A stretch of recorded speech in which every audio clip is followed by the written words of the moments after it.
Hello दोस्तों, 90 शब्द प्रति मिनट की हिंदी डिक्टेशन फॉर दीपक प्रकाशन। डिक्टेशन स्टार्ट होगी अगले 5 सेकंड बाद।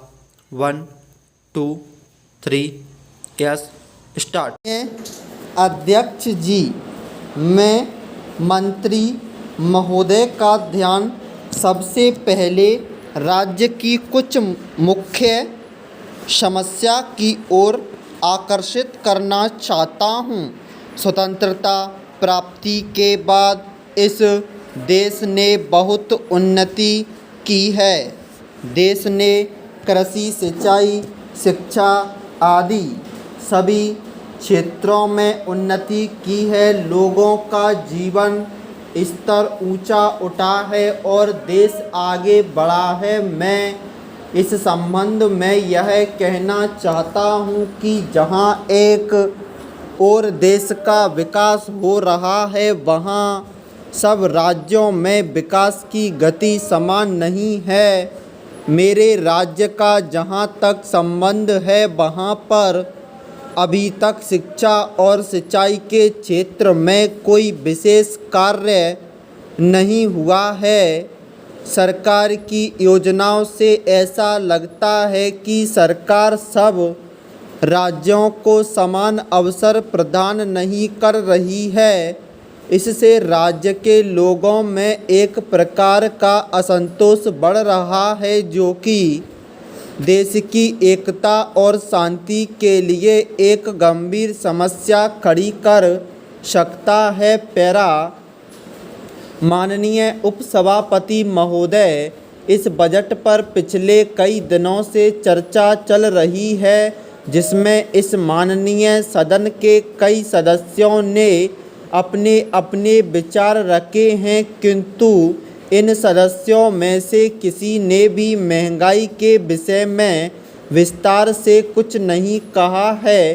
सभापति महोदय, मैं इस महंगाई के विषय में ही इस सदन में अपने विचार आपके सामने रखना चाहता हूँ। यह विषय बहुत गंभीर है और आम जनता से जुड़ा हुआ है।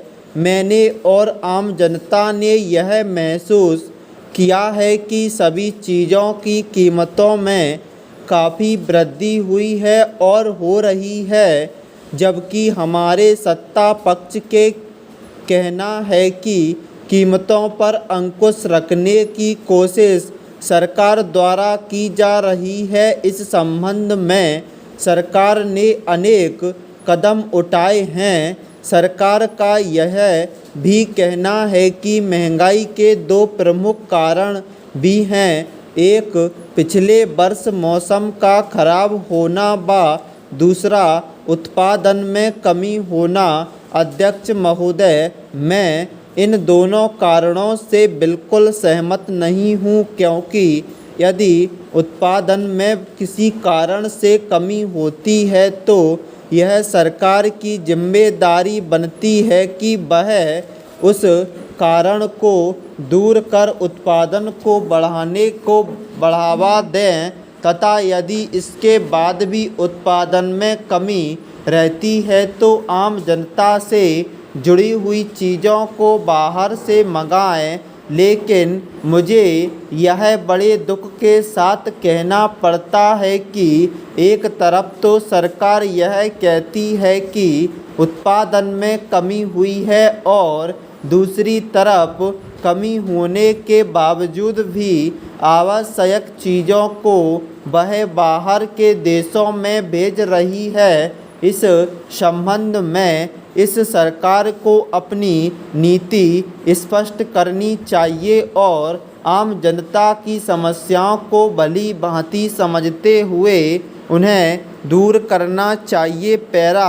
माननीय सभापति जी, मैं आपके माध्यम से यह प्रार्थना भी करना चाहता हूँ कि यदि आप वास्तव में महंगाई को कम करना चाहते हैं, आवश्यक चीज़ों की कीमतों को भी कम करना चाहते हैं, तो आपको किसानों की समस्याओं की तरफ भी ध्यान देना होगा। यदि मौसम खराब है तो उसको भी कोई ना कोई रास्ता निकालना होगा तथा साथ ही आवश्यक वस्तु नियमों को भी कठोर बनाना होगा। मैं समझता हूँ कि जब तक आप सख्ती नहीं करेंगे तब तक महंगाई कम नहीं होगी। महंगाई का असर वैसे तो समाज के हर वर्ग पर पड़ता है, लेकिन सबसे ज़्यादा असर गरीब लोगों पर पड़ता है, जो मजदूरी करके ही अपना पेट तथा अपने परिवार का पालन पोषण करता है। महोदय, हमें गरीबी को दूर करके सबको बराबर लाना चाहिए। इस दिशा में सरकार को स्पष्ट एक नीति बनाने की विशेष आवश्यकता है और उसकी ओर सरकार को ध्यान देना होगा।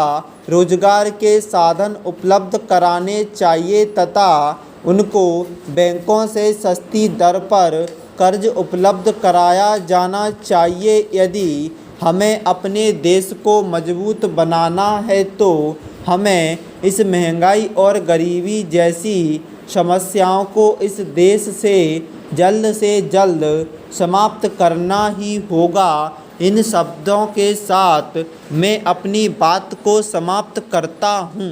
स्टॉप।